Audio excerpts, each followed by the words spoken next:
stop caring what people think. It's like one of the hardest things to do, and trust me, I struggle with this all the time, but I constantly remind myself, as soon as we stop caring what other people think about our music, about us, about how we express ourselves, things get a lot easier. Hey, what's up, fellow music creators? Today I want to share with you two important things that I've learned on my journey as a musician, music producer, and overall creator. And it was just how to stop caring what people thought or think about me, or think about my music, or think about my craft. It was just how to stop caring what people think, and the importance of finishing my songs, just to follow through and finish my music. As a musician or a music producer, songwriter, creator, artist, it's easy to fall into these traps of trying to create music that pleases everyone else.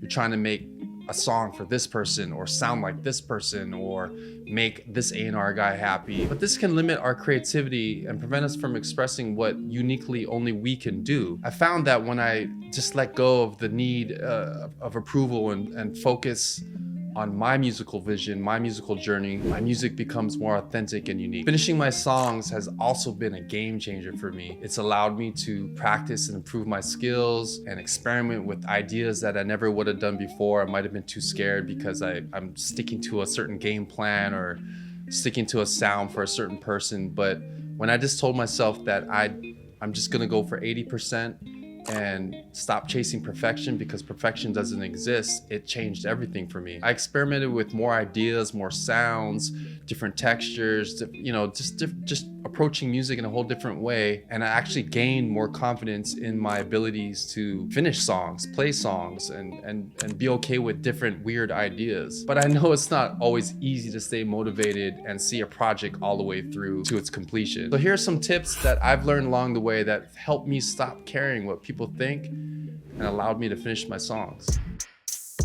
First, I try to focus on the joy and the passion that really why I started making music. Music brings so much positive, feel-good energy to me. It aligns me with everything that I feel like I'm supposed to be here to do. It brings the most fulfillment for me. So I always first and foremost remember that. Let that be the motivation to keep going and actually finish these songs. I set realistic goals for myself. Right now, I've been on a little regimen where I promised to myself I would put out a new lo-fi song every 2 weeks. Even if it felt like it wasn't done, even if I felt like I could have done more or the mix could have been better, I told myself and promised myself I would finish a song every 2 weeks for 52 weeks. And so far I've been pretty good with it. I haven't missed a 2-week deadline yet. And so when you break down your big lofty goal, obviously my lofty big goal is to have one of these lo-fi songs get into an editorial playlist on Spotify or Apple and get millions of streams.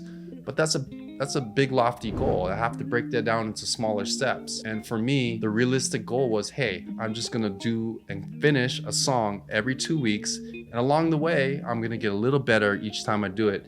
And I'm gonna build that confidence. Every time I finish that song, I'm building that confidence that, hey, I can do it.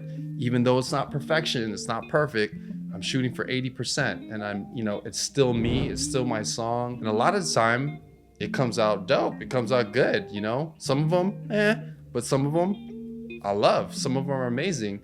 And again, who am I to judge? Break it down to small little steps, and it allows me to create and be creative and not think about the big lofty goal, and break my big goal into smaller little achievable steps. This way I can celebrate my progress along the way and stay inspired, Every time I put out a new song every 2 weeks, I feel confident, it feels good. I'm like, hey, I finished, I did it, I can do it, I've done this. Let's do it again, let's finish the song.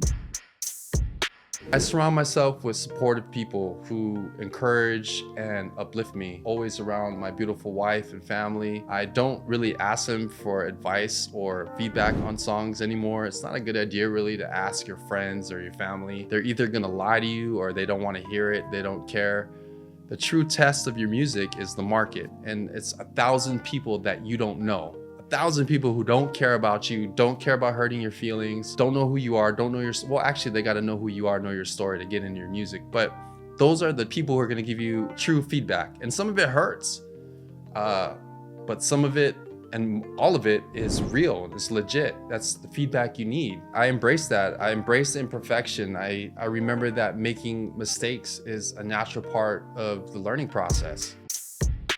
I embrace imperfection. A lot of the songs that I remember going back on, most of the like really cool, awesome parts were mistakes, be it in the songwriting, be it in the production, be it in the instrumentation that we did, the arrangement, or even in the mix. It was just a cut and copy mistake or something. But those were the things that made it like so cool and different. The mistakes are what makes magic. And so I really have learned to embrace imperfection. I remember how much mistakes make a song that much more amazing. The mistakes are usually the thing that makes it unique and makes it you. And the mistakes is a natural part of the learning process. You don't really grow or learn unless you're making those mistakes. This helped me to take risks and try new things without fear of failure. Once I remember and learn and reflect back, on how many good things came out of mistakes. And I'm actually like looking for those mistakes now. I'm trying to make mistakes. You gotta be okay with failing. You gotta be okay with looking stupid. I know most of us still fight with that, but the faster we get over that, the faster we